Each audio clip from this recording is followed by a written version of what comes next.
नमस्कार दोस्तों। राजस्थान में इस समय अजमेर शरीफ का मुद्दा राष्ट्रीय मीडिया में एकदम छाया हुआ है। हमारे साथ राजस्थान भाजपा के अध्यक्ष मदन राठौर साहब हैं। इन्हीं से जानते हैं कि भाजपा की इस पर राय क्या है और इस समस्या का हल किस तरीके से निकलना चाहिए। सर, ये अजमेर शरीफ के विवाद के बारे में आप क्या कहेंगे सर?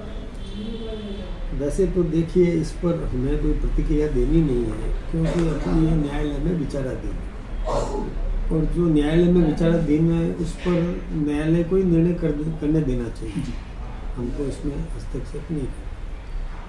दूसरा, हिंदुस्तान भर में ऐसे कई उदाहरण है, वो आप भी जानते हैं कि कई ऐसी इमारतें बनी है, बेमिसाल इमारतें जिनको क्षतिग्रस्त किया मुगल काल में हुआ, और कई ऐसी इमारतें हैं जिन पर कब्जा कर लिया और अपना नाम दे दिया और न्यायालय ने उन पर पूरी छानबीन करके निर्णय भी दिए हैं और कुछ स्थान तो हमको वापस मिले भी हैं। अब जहाँ तक अजमेर शरीफ का मामला है तो वो भी विचाराधीन है, तो क्या निर्णय होता है हम उसमें कोई पक्षकार नहीं है, ना हमने कोई अपना मानस किया है, हमने ऐसा कुछ भी नहीं किया। जी। उनका जो कहना है अजमेर शरीफ वालों का कि मोहन भागवत साहब खुद ये कह रहे हैं कि भाई हर मस्जिद के नीचे शिवलिंग क्यों खोजा जाए। प्रधानमंत्री नरेंद्र मोदी जी हमेशा 140 करोड़ भारतीयों की बात करते हैं, लेकिन न्यायालयों में आए दिन इस तरह के मामले उछल रहे हैं। संभल में हमने देखा कि थोड़ी सी परिस्थिति खराब हो गई। ऐसी घटनाओं से बचना ही ज़्यादा बेहतर होगा, ऐसा उनका कहना है। ये बात सही है, उन्होंने ठीक कहा। ये बात भी सही है कि हमारे धर्म स्थलों पर कब्जे किए गए, ये बात भी सही है जी। लेकिन हमारे राष्ट्रीय स्वयंसेवक संघ के सरसंघचालक जी मोहन भागवत जी और हमारे भारत के सम्माननीय प्रधानमंत्री आदरणीय नरेंद्र भाई मोदी जी ने यही कहा कि किसी की पूजा पद्धति कोई भी हो, हमें कोई आपत्ति नहीं है। कोई नमाज पढ़े, हमें कोई दिक्कत नहीं है। कोई मंदिर में आरती करे, हमें कोई दिक्कत नहीं है। लेकिन राष्ट्रीय चरित्र चाहिए, राष्ट्रभक्ति चाहिए, इस देश के कण कण के प्रति उनकी आत्मीयता चाहिए, इसके स्वाभिमान के साथ अपने आप को जोड़ना, यह बहुत जरूरी है। कई बार ऐसा देखने में आया है कि हिंदुस्तान पाकिस्तान का यदि क्रिकेट का मैच हो और दुर्भाग्य से भारत हार जाए और जो लोग पटाखे फोड़ते हैं वो इस देश के राष्ट्रीय हो नहीं सकते, क्योंकि उनके मन के भाव जिन्हें ये सामने दिखता है, तो ये एक चिंता की बात होती है। दूसरा, यदि इमारतों की बात करो तो भारत में जो इतनी अच्छी अच्छी इमारतें बनी हुई है, यदि मुगल बना सकते होते तो अरब कंट्रीज में होते। वहाँ तो ऐसी नहीं है ताजमहल जैसी, वहाँ तो ऐसी इमारतें है भी नहीं। तो इसका मतलब क्या माना जाए? यदि वहाँ ऐसे वास्तुशिल्प होते, शिल्पकार होते, तो वहाँ पर भी होती। बिल्कुल, आप देख लीजिए अरब कंट्रीज में कहाँ है, कहाँ ऐसी बेमिसाल इमारतें हैं जो जैसे हिंदुस्तान में देखने को मिलती है।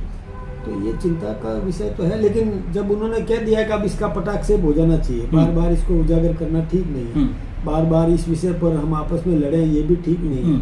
इसलिए उन्होंने इसको बेहतर है कि समस्या का समाधान जो है अदालत से ही निकले। नरेंद्र भाई मोदी जी ने बहुत साफ साफ कहा कि 140 करोड़ भारतीय मेरे परिवार है। जब हम तो सबको अपना परिवार मानते हैं, वसुधैव कुटुंबकम कि सर्वे भवन्तु सुखिनः का भाव हमारे मन में है, लेकिन दूसरे वर्ग की बात करें तो वो तुष्टिकरण अपनाता है। वो एक वर्ग विशेष को विशेष मतलब लाभ देना चाहता है, विशेष अवसर देना चाहता है, तो परिवार में फूट तो पड़ेगी ना। एक घर में भी देख लो कि 2 बच्चे हैं और एक बच्चा को आप काम कुछ करे कि नहीं करे और उसको बहुत ज़्यादा लाभ दो और दूसरे बच्चे को कुछ भी नहीं दो, तो उनमें आपस में फूट पड़ेगी। मुखिया का तो दायित्व निर्वहन सही ढंग से नहीं हो रहा है कि वो फूट डाल रहा है, दोनों को, एक को लाभ ज़्यादा दे रहा है, एक को वंचित कर रहा है। लेकिन उनमें आपस में भी दूरियां होगी, द्वेष पैदा होगा। ये पैदा करने का काम हमारे विरोधी लोग कर रहे हैं, बाकी हम तो एक करना चाहते हैं। हम माने आप पूरी तरीके से यही चाहेंगे कि न्यायालय के माध्यम से इसका एक शांतिपूर्ण समाधान न्यायालय के मिल मामले जाए। में हम हस्तक्षेप नहीं करेंगे जी लेकिन हम ज़्यादा इस मामले को अब इतना ज़्यादा भी हम मतलब ताकि संघर्ष की स्थिति पैदा नहीं हो हम जी। करना नहीं चाहते जी हमारा मानना बहुत सर, साफ लेकिन राजस्थान में कभी जयपुर में या उदयपुर में उस तरह की कुछ ऐसी घटनाएं घटी हैं जहां पर कि समाज की शांति थोड़ी सी भंग होती है, तो ऐसे में इसका एक शांतिपूर्ण तरीके से दोनों समुदाय हमेशा के लिए रहें, इसका माने रास्ता कैसे निकलेगा? इसका रास्ता निकलेगा ताकत से, संगठन से। हम लोग संगठित रहें तो किसी की हिम्मत नहीं होगी कि हमारी ओर आंख उठा के देख सके। यही एकमात्र तरीका है। दूसरा, जो ये तुष्टीकरण अपनाते हैं उनको रोकना पड़ेगा, उन पर अंकुश लगाना, उनको बिल्कुल बेनकाब करना पड़ेगा कि ये फालतू। आप ये कांग्रेस की बात कर रहे हैं? मैं कांग्रेस की बात सीधे तौर पर कांग्रेस की और अन्य कई, सपा है जी, समाजवादी पार्टी है, ऐसी कई पार्टियां हिंदुस्तान के अंदर जी, जो एक वर्ग विशेष को विशेष लाभ देकर वो दूसरे समाज के साथ में दूरी पैदा करने का काम कर रहे हैं, तो वो कर ही रहे हैं। संभल के मामले में भी समाजवादी पार्टी और कांग्रेस की कुछ इस तरह की बयानबाजी है जिस पर कि बीजेपी ने आपत्ति जताई है।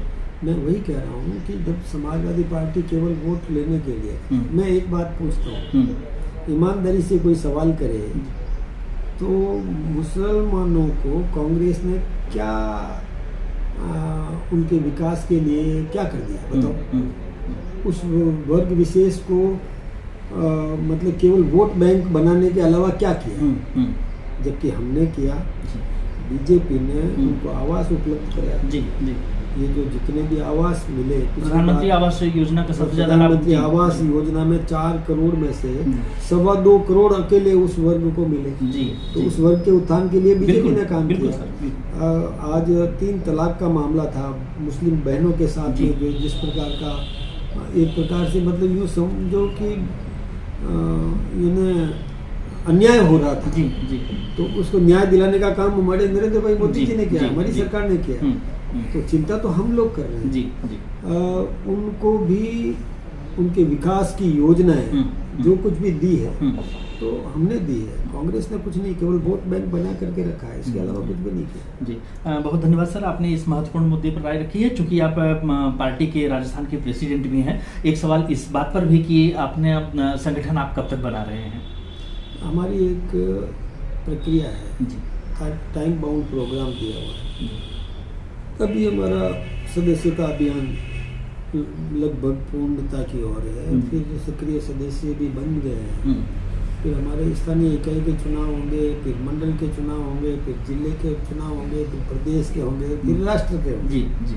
तो ये एक प्रक्रिया है और टाइम बाउंड प्रोग्राम दिया हुआ हो जाएगा। अंतिम सवाल, आप राजस्थान में सरकार में भी हैं, मैं लगातार देखता हूं कि आप पूरे राजस्थान की यात्राएं करते रहते हैं।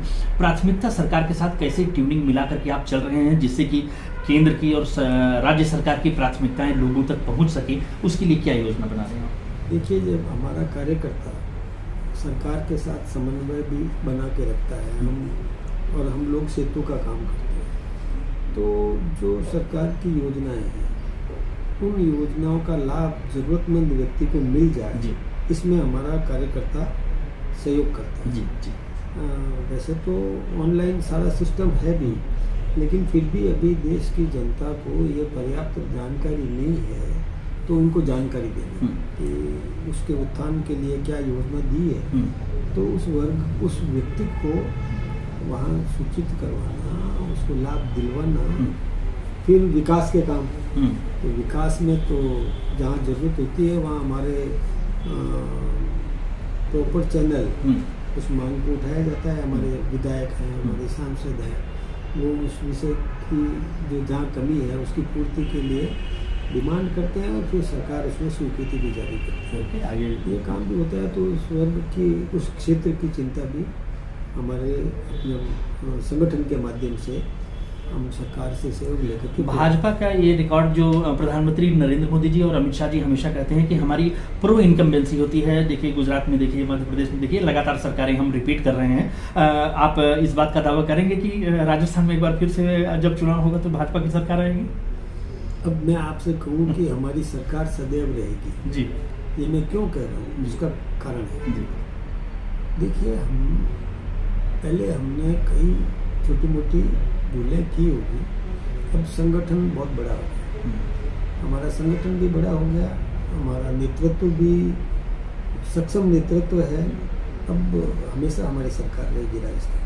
जी, बहुत बड़ा दावा कर रहे हैं। तो दोस्तों, यहाँ पर राजस्थान भाजपा के प्रेसिडेंट मदन राठौड़ साहब का दावा है कि जिस तरीके से बीजेपी की सरकारें दूसरे राज्यों में लगातार रिपीट कर रही हैं, राजस्थान में भी उसी तरीके से होगा। विकास की राजनीति होगी, सबको साथ में लेकर के आगे बढ़ने की राजनीति होगी।